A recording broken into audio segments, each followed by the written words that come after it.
name is Leslie Keedy, and I'm the arborist or the urban forester with the city of Santa Cruz. And I'm actually going on 20 years of being an arborist here in our community for the city. Today or this morning we're going to look at trees, and we're going to talk about what family they're in, the genus, the species. And we're doing these sections for education during the shelter in place. We're calling it virtual recreation. Another really interesting tree that we have actually is outside of our civic auditorium down here, and it's called the Japanese Cryptomeria. It's Cryptomeria Japonica, and most people walk by this tree and they just barely look at it and assume that it's one of our local redwood trees.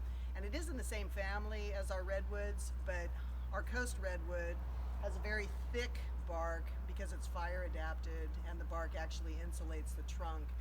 This is native to Japan, obviously, with the Japonica, and so it has more of a thin bark that has strips or stringy. It's not a very thick, spongy bark. The other difference characteristically from our coast redwood is our coast redwood has a very flat leaf to it, and our coast redwoods are very dependent on the fog. So those flat leaves actually collect the moisture from the fog and then drip that to the ground, and that's one of our main sources of water for the trees. That's a California redwood. This tree has actually more of a rounder leaf shape. It's not fog reliant, so it actually doesn't have a flat leaf to it. And the other difference between our coast redwood and these Cryptomeria is the coast redwood pod is a little bit more oval shaped, like an egg, and these little Cryptomeria pods are almost spherical. So if you look at it, it does actually have a difference from our coast redwood. These are pretty rare and unique, and we're very fortunate to have a tree here. This also doesn't grow quite as tall as a coast redwood.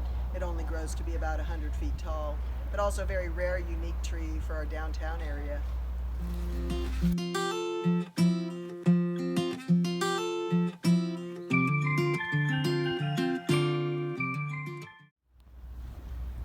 So another really cool tree that we have outside of our civic auditorium is this flowering cherry, and it's Prunus cerulata, and these are in the rose family.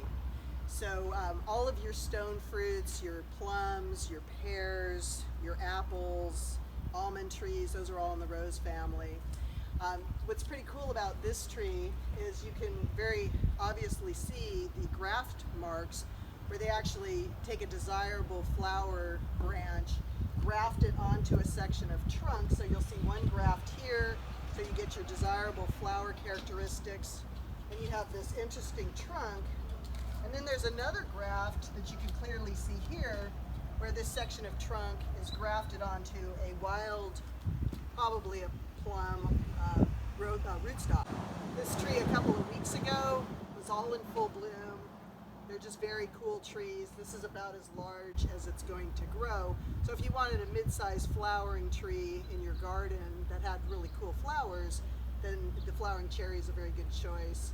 The blossoms can either be a single flower, or sometimes they can have a double flower, which we'll also look at. That looks a little bit like a pom-pom. So just a very cool mid-sized tree for your garden area.